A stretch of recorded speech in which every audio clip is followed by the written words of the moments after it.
Everybody, Steve Shermer here, the Golf Gambling Podcast with your one and done picks for the 2024 Genesis Invitational. Last week I had Justin Thomas of the Waste Management. It was an okay finish, a top 12 finish. Hopefully, obviously, we're looking for a little more there. Still a six-figure payout.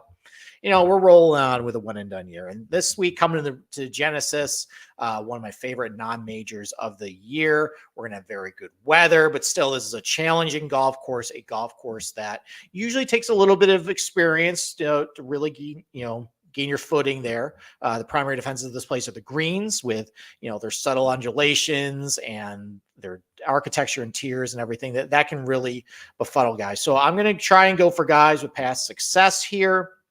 Stick with that with my one and done picks for this week. So let's give my top 5 picks for the 2024 Genesis Invitational. Number 5, let's go with Matthew Fitzpatrick.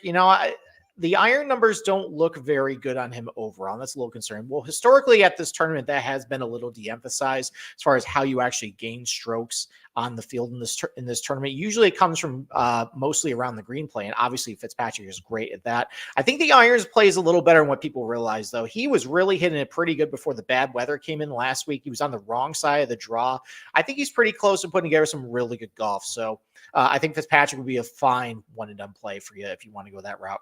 Number 4, let's go with Wyndham Clark, my nemesis that I've been talking about in the podcast. It seems like every time I bet him, he really screws me. Every time that I have a guy chasing to win and he's kind of stepping around there, he tends to put me in the loser column with that. But let's say he just checks all the boxes for what you're looking for at Riviera this week. Obviously, he has past success there. He's a long hitter. The iron play between 150 and 200 is really good.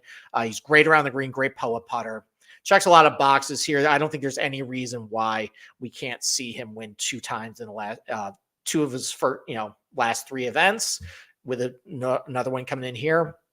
I really like him a lot. So Wyndham Clark, I think, would be a fine one and done pick. Number 3, how about Victor Hovland? And this is a guy that everyone seems to be fading because they have really bad short-term form. I get it. Like, it looks really bad for him. What's wrong with Victor Hovland? But I've been doing this for a long time.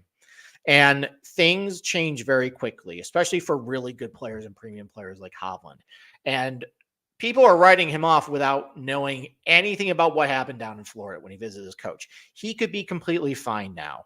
And if he's completely fine and he's back to what he was in the late summer last year, then couple that with his tremendous success at Riviera, he could win this thing by 3. And I don't think he's going to be a very popular play this week. Just looking at DFS ownership, looking at the chatter about his form coming in, I think people are kind of out on Hovland. I think that might be a mistake. I think that people are playing with fire. And if you want to take that chance to go with a guy who's awesome here, who, if he had found something when he visited his coach, I think that would be a really good under the radar pick. Number 2, this is going to be a very chalky pick. Justin Thomas. I bet him outright. I used him last week in one and done, so I can't use him. But look, he is crescendoing towards some sort of win at this point. The ball striking has been so good going back to last fall, outside the Ryder Cup, which my co-host loves to point out, but really tremendous around the green. He's got enough length. He's a historically decent putter. He's been pretty good here. Sometimes the putter can go hit or miss, though.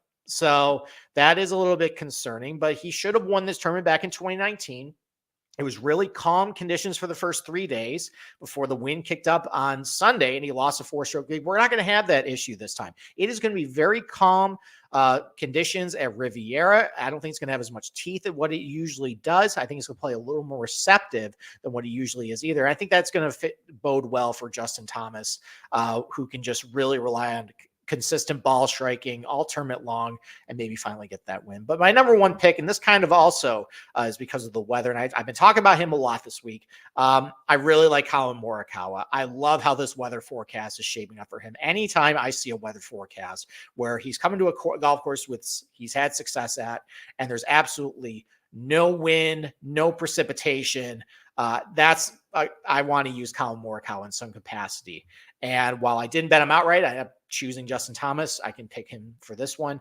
A lot of people want to point to the fact that he's not long off the tee, and, big driving distance is an advantage at Riviera. And I will concede that that's very true, but he still is one of the leaders in strokes gained off the tee the last 2 years at Riviera. And that notion where good driving and powerful driving is an advantage at Riviera, that hasn't changed the last 2 years. That has been the prevailing theme. And he still is one of the best drivers in the field. Obviously one of the best iron players in the field from 150 to 200, putts very well at Riviera, scrambles really well at Riviera, despite the fact he's not very good in those areas. Maybe this is just a good golf course for him.